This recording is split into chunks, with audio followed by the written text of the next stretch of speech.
যারা নাকি উলামায়ে কেরামের বিরুদ্ধে কথা বলে, যারা নাকি উলামায়ে কেরামদেরকে নিয়ে সমালোচনা করে, উলামায়ে কেরাম দেখলে যাদের খাদ্যানি শুরু হয়ে যায়, বলেন তো দেখি জন্মের সময় কানে আজান লাগছিল কি লাগছিল না? সত্যটাকে যখন একজন উলামায়ে কেরাম তুলে ধরতে চেষ্টা করে, এর পরের দিন থেকে একজন আলেমের উপর 144 চালু হয়ে যায়। যেরকম ঠিক কিনা? আল্লাহর পয়গম্বর মুহাম্মদ আরবি সাল্লাল্লাহু আলাইহি সাল্লাম হযরতে খাদিজাতুল কুবরা রাদিয়াল্লাহু তাআলা নাকে যখন দাওয়াত দিলেন, খাদিজা রে আমার সঙ্গে তুমি পড়ো না লা ইলাহা ইল্লাল্লাহু মুহাম্মাদুর রাসূলুল্লাহ সাল্লাল্লাহু। কুরআনুল কারীমের মধ্যে যে সূরা ফাতিহা, এই সূরাটাও হচ্ছে কোরআন শরীফের মূল একটা সূরা। গোটা কোরআনে এই সূরা ফাতিহার সমতুল্য আর একটা সূরাও নাই। জোরে কোন সুবহানাল্লাহ। পবিত্র কোরআন শরীফে শুধু সূরা ফাতিহা, কোরআন শরীফে এমন একটা সূরা যেই সূরা দিয়ে মানুষকে ইমাম সাহেব চিকিৎসা করে। ওয়ানুনাজ্জিলু মিনাল কুরআন মা হুয়া শিফা। ইমাম সাহেব দেখবেন পানি পড়া তেল পড়া আপনি নিয়ে যান ইমাম সাহেবের কাছে, মুয়াজ্জিন সাহেবের কাছে, হুজুরের কাছে, মাদ্রাসার মুহতামিম সাহেবের কাছে, যার কাছেই নিয়ে যান। উনি 4-5টা ফু দিলে একটা ফু দিবে সূরা ফাতিহা পড়া। এখন আপনি তো এরকম পারেন না, সবাই তো পারে না, আবার জানেও না, নীতি জানে না। এই জন্যে কিন্তু দেখা যায় সূরা ফাতিহা ইমাম সাহেব সূরা ফাতিহা কে ফু দেয়। কোরআন শরীফ ছাড়া আর কি কে ফু দিব? তাবিজের ব্যাপারটা যেটা, তাবিজ তো অনেকেই অনেকভাবে বলেছেন। বাকি সহি যে কথাটা, কোরআন দিয়া যদি আপনাকে চিকিৎসা করা হয়, তাহলে সেই চিকিৎসাটা সেটা যেটার মাধ্যমেই হোক, কোরআন দিয়া যদি তাবিজের মাধ্যমে হয় সেটা জায়েজ। কোরআন দিয়ে যদি আপনাকে চিকিৎসা করা হয়, আল্লাহ তাআলা পবিত্র কোরআনুল কারীমকে যেহেতু ওষুধ বানাইছেন মানুষের জন্য, আর সূরা ফাতিহাটা এত ফজিলতপূর্ণ একটা সূরা, মুফাসসিরিনে কেরামগণ কোন কোন কিতাবে এই সূরার নাম লিখেছেন 40টা। জোরে কোন সুবহানাল্লাহ। আবার কেউ কেউ বলেছেন এই সূরার নাম হচ্ছে 22টা, আবার কেউ কেউ বলেছেন 14টা। তাহলে একটু চিন্তা করেন, যেই সূরার নামই আছে 40টা, শুধু নামই, তাহলে এই সূরা এটা কত ফজিলত। আর এই সূরার একটা নামই হলো শিফা। জোরে কোন সুবহানাল্লাহ।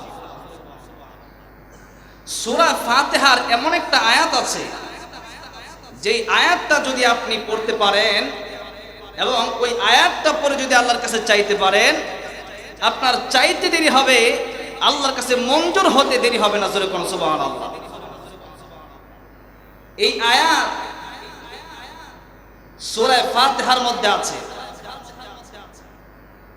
সূরা ফাতিহার প্রত্যেকটা আয়াতের ভিন্ন ভিন্ন ফজিলত আছে, কিন্তু এমন একটা আয়াতও আছে যেই আয়াত যদি আপনি পড়েন এবং আল্লাহর কাছে চান, আল্লাহ আপনাকে দিয়ে দিবে।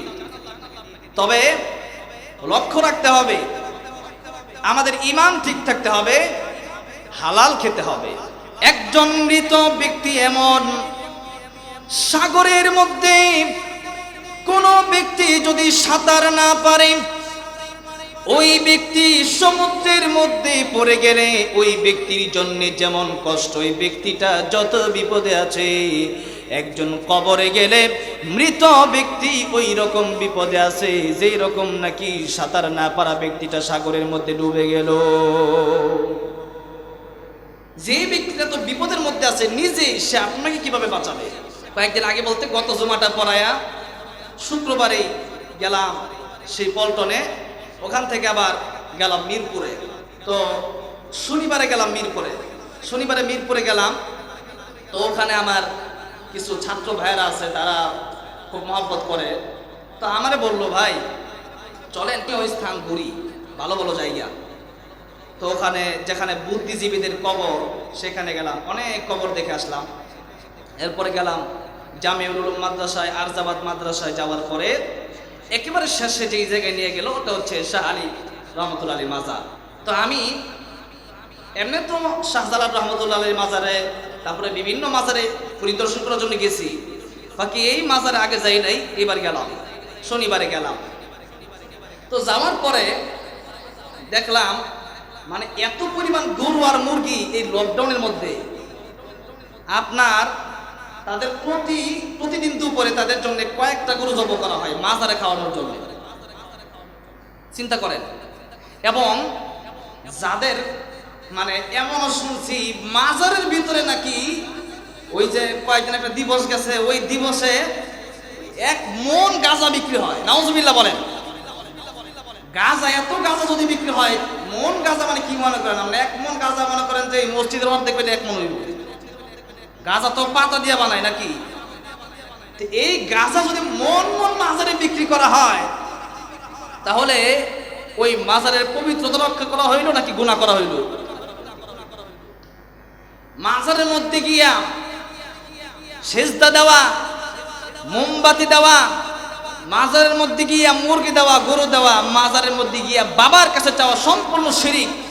এটা যদি কেউ করে থাকেন, আল্লাহ রাব্বুল আলামিন সূরা আন-নিসার 116 নম্বর আয়াতে বলছেন, ইন্নাল্লাহা লা ইয়াগফিরু আন ইউশরাকা বিহি ওয়া ইয়াগফিরু মা দুনা যালিকা লিমান ইয়াশা ওয়া মান ইউশরিক বিল্লাহি ফাকাদ দাল্লা দালালান বাঈদা।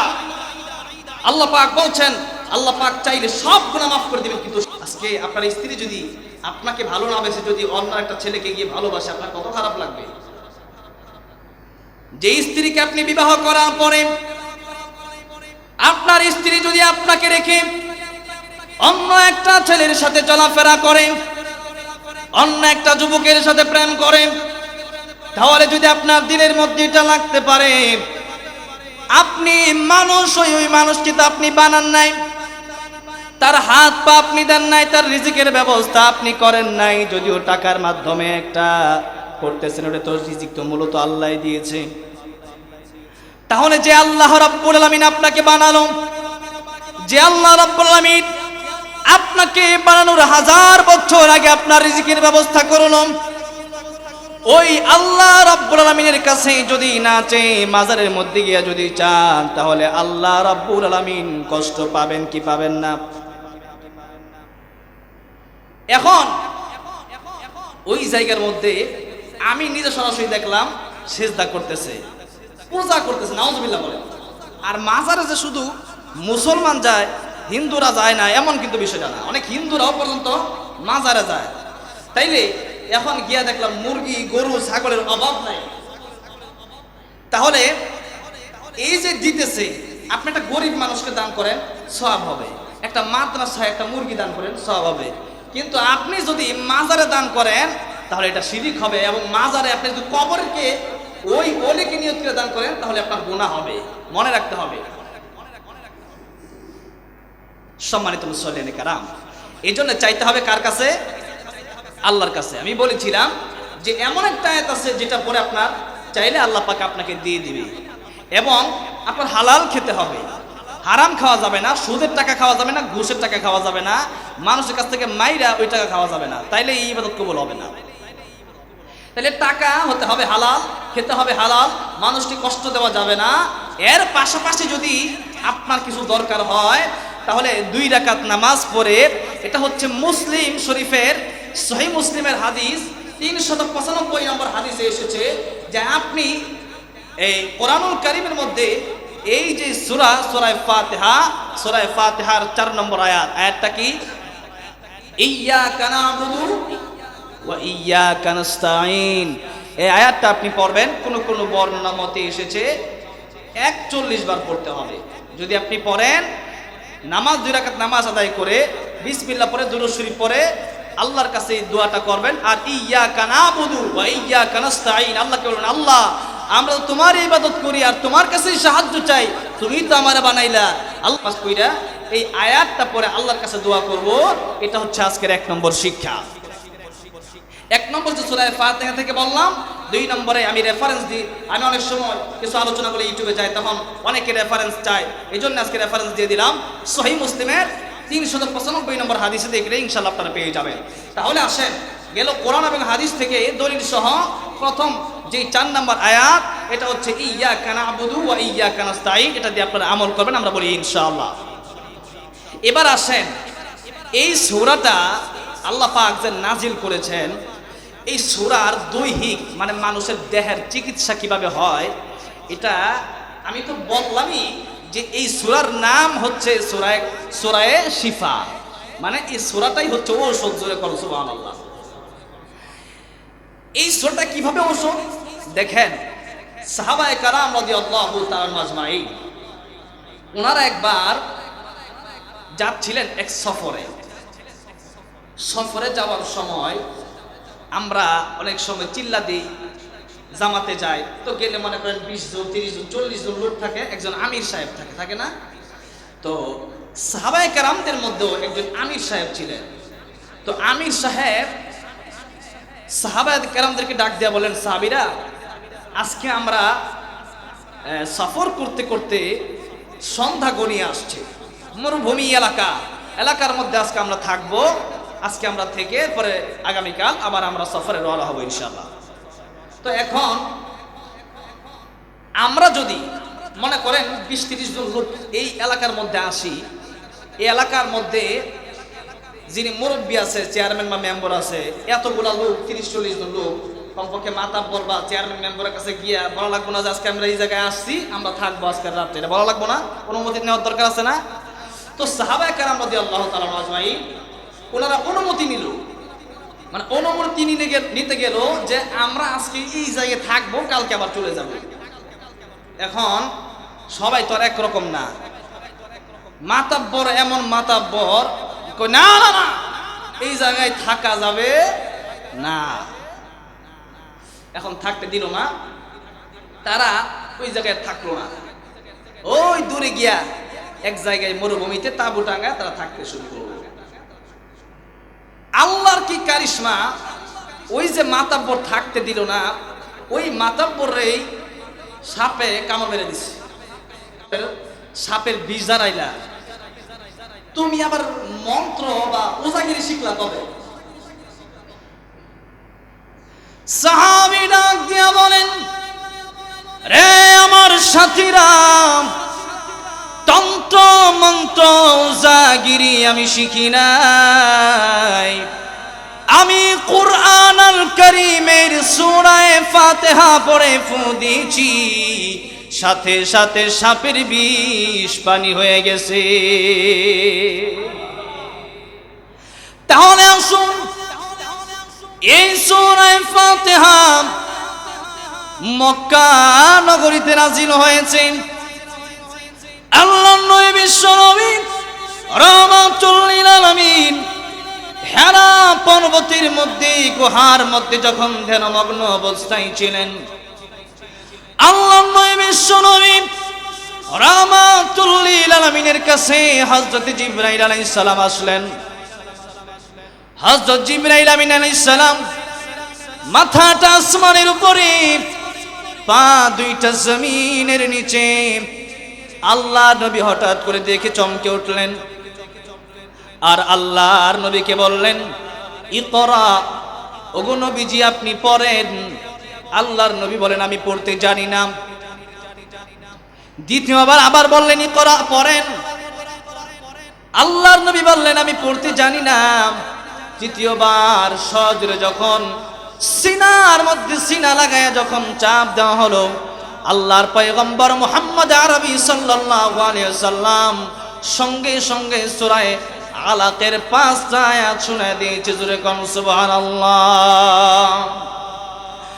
আল্লাহর পয়গম্বর রাহমাতুল লিল আলামিন এরপরে যখন ওই গুহা থেকে বের হয়ে চলে যাইতে লাগলেন, এখন তাকায় দেখে আল্লাহর নবী রাহমাতুল লিল আলামিনকে গাছে সালাম দেয়, মাছে সালাম দেয়। জোরে কোন সুবহানাল্লাহ।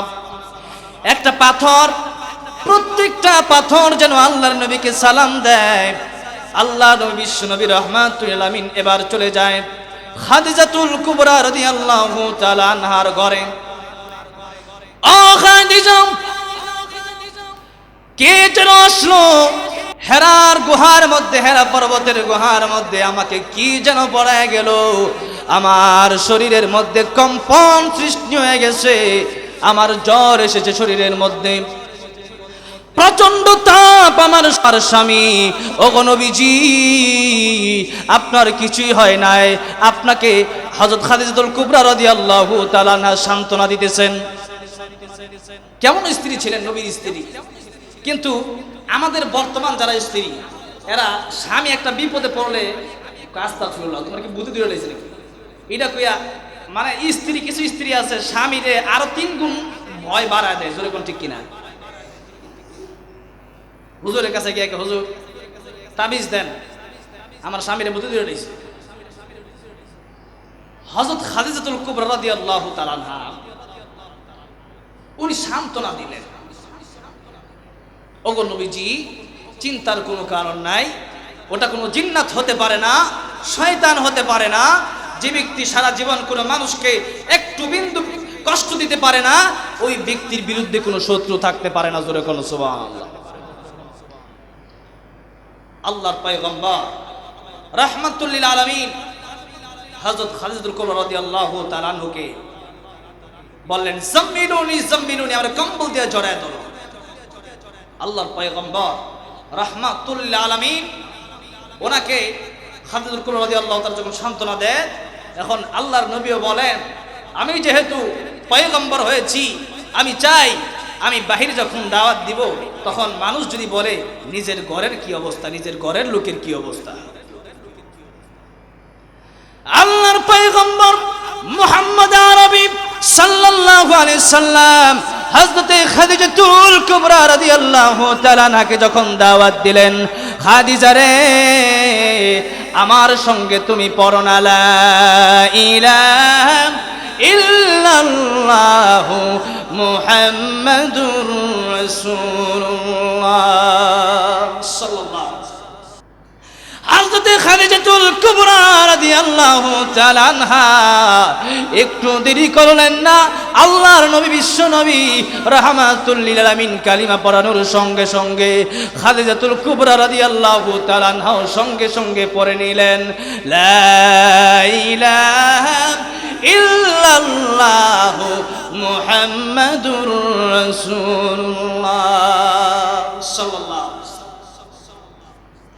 আল্লাহর পয়গম্বর প্রশ্ন করেন, খাদিজা রে কালিমা পড়ালাম, সঙ্গে সঙ্গে কালিমা পড়া মুসলমান হয়ে গেল, তার কারণটা কি? কোনো কিছু প্রশ্ন করলা না, আমি তোমাকে দাওয়াত দিলাম, সাথে সাথেই দাওয়াতটা তুমি মেনে নিলাম। খাদিজাতুল কুবরা রাদিয়াল্লাহু তাআলা আনহা তো আল্লাহ নবীর স্ত্রী ছিলেন। যত মর্যাদাবান ব্যক্তি হোক না কেন, আপনাকে বাহিরে মানুষ দাওয়াত দেয়া মোরগ খাওয়ায়, আপনাকে বাহিরের মানুষ খুব তাজিম করে, সম্মান করে, কিন্তু আপনার স্ত্রী কয় তুমি যে কত বড় ওলি আমি ভালো করে জানি। যেরকম ঠিক কিনা? এক আল্লাহর ওলি নাকি আসমান আর জমিনের মাঝখানে খাড়ে নামাজ পড়ে। এখন এইটা আবার তার স্ত্রী দরজা খুলে দেখতেছে, শূন্যের মাঝে দাঁড়ায় নামাজ পড়ে আল্লাহর ওলি। এখন স্ত্রী কয়, আরে আকাশ আর জমিনের মাঝখানে, মানে শূন্যের মাঝে দাঁড়ায় নামাজ পড়তেছে, এত বড় আল্লাহর ওলি আমার জামাইটা হইতো। এখন যখন জামাইটা যখন হইতো একটু পরে আইছে, যখন যখন শুইছে একসাথে, এখন স্ত্রী কয়, আল্লাহর জমিনে এত বড় আল্লাহর ওলিরও আছে যে আল্লাহর ওলি নাকি শূন্যের মাঝে খাড়ায় নামাজ পড়ে। ওটা তো আমি আসিলাম। তুমি আসিলা, এলিকাই কমরটা একটু বেঁকা ছিল। মানে কত হইলো দুশ একটা দূরবই। এটা হইলো কিছু মহিলাদের বদ অভ্যাস, আছে না নাই? এখন আসুন, মানে একজন স্বামী কত ভালো একজন স্ত্রীর কাছে এত মর্যাদা পায়, একটা কথা বলার সাথে সাথেই শুনি। জোরে কোন সুবহানাল্লাহ। আল্লাহর পয়গম্বর রাহমাতুল লিল আলামিন খাদিজাতুল কুবরা রাদিয়াল্লাহু তাআলা আনহাকে দাওয়াত দিলেন, সঙ্গে সঙ্গে খাদিজাতুল কুবরা রাদিয়াল্লাহু তাআলা আনহা কালিমা পড়ে মুসলমান হয়ে গেল। আল্লাহর পয়গম্বর জিজ্ঞাসা করেন, ও খাদিজা সঙ্গে সঙ্গে কেন কালিমা পড়ে মুসলমান হয়ে গেল? একটা প্রশ্ন করল না, কোনো প্রশ্ন আমাকে করল না যে আমি আসলেই তোমাদেরকে সঠিক দাওয়াত দিলাম নাকি অন্য কি, কোনো কিছুই প্রশ্ন করল না। হযরতে খাদিজাতুল কুবরা রাদিয়াল্লাহু তাআলা আনহা বলেন, ইয়া রাসূলুল্লাহ, ইয়া হাবিবাল্লাহ, আল্লাহর নবী গো, আপনি যে নবী হবেন, আপনি যে আমাকে দাওয়াত দিবেন, এটা আমি আজকে নয় বহু আগে থেকেই জানি। জোরে কোন সুবহানাল্লাহ। ওই খাদিজা, তাহলে তুমি আগে থেকেই কেমনে জানো? হযরত খাদিজাতুল কুবরা রাদিয়াল্লাহু তাআলা আনহা কে বলেন, ইয়া রাসূলুল্লাহ, ইয়া হাবিবাল্লাহ, আপনি যখন আমার ব্যবসার ম্যানেজার হলেন, আপনাকে যখন আমার ব্যবসার মধ্যে ম্যানেজার হিসেবে নিয়োগ দিলাম, দুইটা স্বামী হারাইয়া আমার ব্যবসার ম্যানেজার যখন আপনাকে বানাইলাম, তখন আমি দেখলাম আমার ব্যবসার মধ্যে শুধু আয় উন্নতি বাড়ে আর বাড়ে। আপনার সাথে আমার একজন কর্মচারী ছিল, আপনার খাদেম হিসেবে যাকে আমি রেখেছিলাম, ওই খাদেমকে জিজ্ঞাসা করলাম, খাদেম রে, ও কর্মচারী, এই যে মুহাম্মাদুর রাসূলুল্লাহ সাল্লাল্লাহু আলাইহি ওয়াসাল্লাম, এই লোকটা আমার ব্যবসার ম্যানেজার হওয়ার পর থেকে শুধু আয় উন্নতি বাড়ে আর বাড়ে, তুমি কি এটা লক্ষ্য করেছ?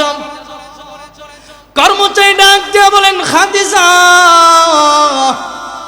তুমি মুহাম্মাদুর রাসূলুল্লাহর ব্যাপারে কতটুকু জানো?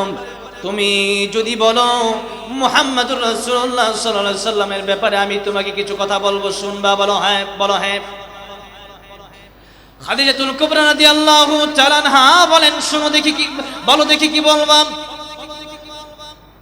তার কর্মচারী ডেকে বলেন, খাদিজা, আল্লাহর পয়গম্বর রাহমাতুল লিল আলামিন যখন এই তোমার ব্যবসার ম্যানেজার হয়ে আসলো, আমরা যখন ওনার সাথে ব্যবসার মধ্যে যাই,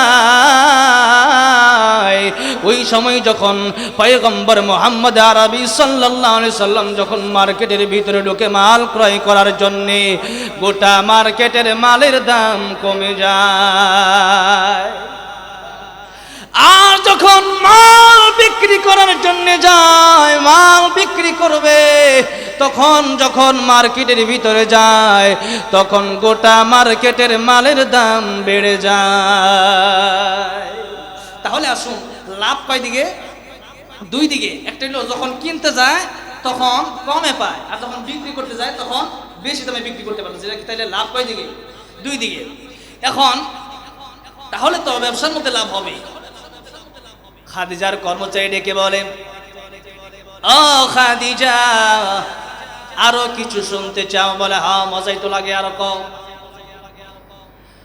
খাদিজা রাদিয়াল্লাহু তাআলা আনহার কর্মচারী ডেকে বলেন, ও খাদিজা, শুধু তাই না, আল্লাহর পয়গম্বর মুহাম্মাদুর রাসূলুল্লাহ সাল্লাল্লাহু আলাইহি সাল্লাম যখন আমাদের সাথে চলে, আমরা যখন ওনার সাথে চলি, তখন যখন আমরা হাঁটি, প্রচন্ড রৌদ্র গরমে আমাদের অবস্থা খারাপ হয়ে যায়। মরুভূমিতে আমাদের রৌদ্রের তাপ লাগে, কিন্তু আমরা তাকায় দেখি মুহাম্মাদুর রাসূলুল্লাহ কোনো ছায়া দেওয়ার মতো কেউ নাই।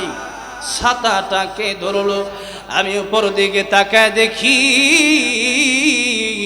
ওই যে আকাশের মেঘমালা, তোমার স্বামী পয়গম্বর মুহাম্মদ আরবি সাল্লাল্লাহু আলাইহি সাল্লাম যখন হাঁটে, তখন আকাশের মেঘমালা মুহাম্মদুর রাসূলুল্লাহর উপরে ছায়া দেয়। জোরে কোন সুবহানাল্লাহ, চিৎকার দিয়ে বলেন আল্লাহু আকবার। আপনি চিন্তা করেছেন আকাশের মেঘমালা যাকে ছায়া দেয়? সুবহানাল্লাহ। সম্মানিত ভাইরা, আল্লাহর পয়গম্বর মুহাম্মদ রাসূলুল্লাহ সাল্লাল্লাহু আলাইহি ওয়াসাল্লামের ব্যাপারে এই কথা যখন বলতে লাগলো, তখনই খাদিজাতুল কুবরা রাদিয়াল্লাহু তাআলা আনহা, ওনার অন্তরে শুধু মুহাম্মদ রাসূলুল্লাহ সাল্লাল্লাহু আলাইহি ওয়াসাল্লামের কথা শুধু বাজে যায়। খাদিজার কর্মচারী ডেকে বললাম, ও খাদিজা, আরো কিছু শুনতে চাও কি? বলে হ্যাঁ, আরো শুনতে চাই। খাদিজার কর্মচারী ডেকে বলে, ও খাদিজা, ওই যে আমরা মরুভূমির মধ্যে চললাম, আমরা একটা সময় এমন আসলো, আমি দেখলাম মুহাম্মাদুর রাসূলুল্লাহ সাল্লাল্লাহু আলাইহি সাল্লাম ওনাকে কয়েকজন লোক আসলো সাদা কাপড় পরিহিত, ওনাকে এক জায়গার মধ্যে নিয়ে গেল, নিয়া ওনার বুক কাটা হলো, বুক চিরা হলো। অপারেশন যে করে, অপারেশন করলো, অপারেশন করার পরে সব বের করা হলো, কলিজা সহ সব বের করলো, এগুলো আবার ধৌত করলো। এরপরে একটু পরে দেখলাম আবার সুন্দর করে অপারেশন করে দিল।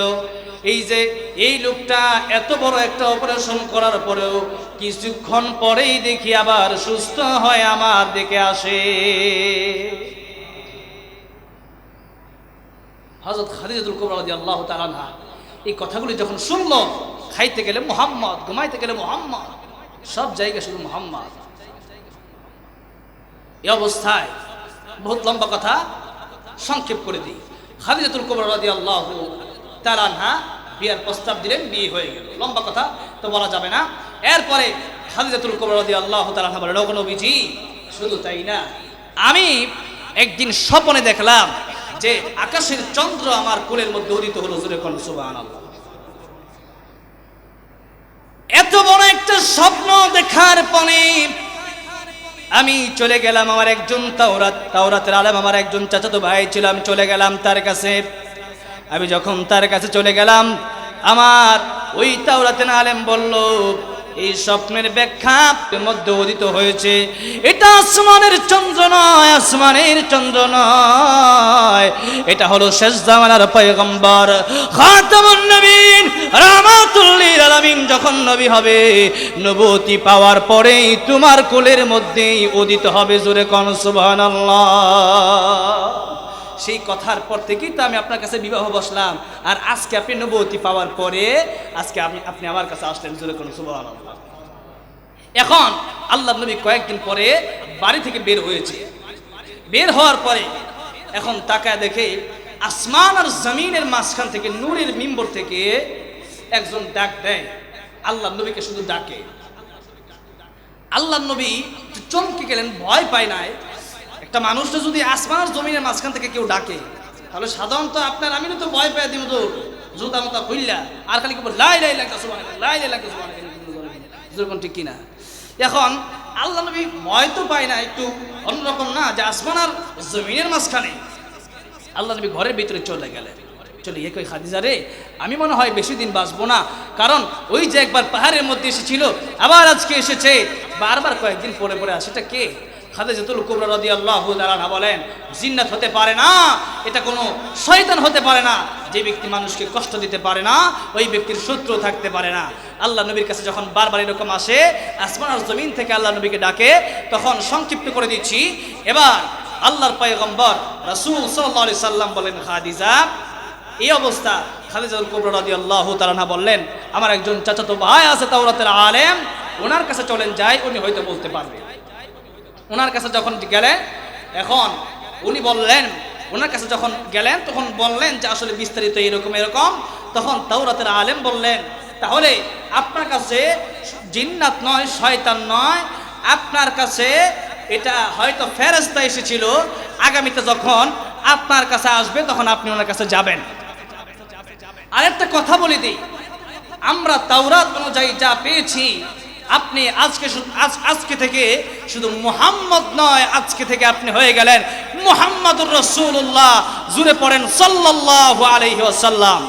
সম্মানিত ভাইয়ারা, তখন ওই তাওরাতের আলেম ডেকে বলছেন, ওগো নবীজি, তবে একটা কথা মনে রাখবেন, এই মক্কা নগরীতে আপনি বেশি দিন থাকতে পারবেন না, খুব আপনার এই মক্কা নগরী থেকে আপনার চলে যেতে হবে। আল্লাহর নবী বিশ্ব নবী রাহমাতুল লিল আলামিন চোখের পানিগুলো ছেড়ে দিয়ে কান্দে আর ডেকে বলে, তাওরাতের আলেম, আমি ওগো আল্লাহর নবী,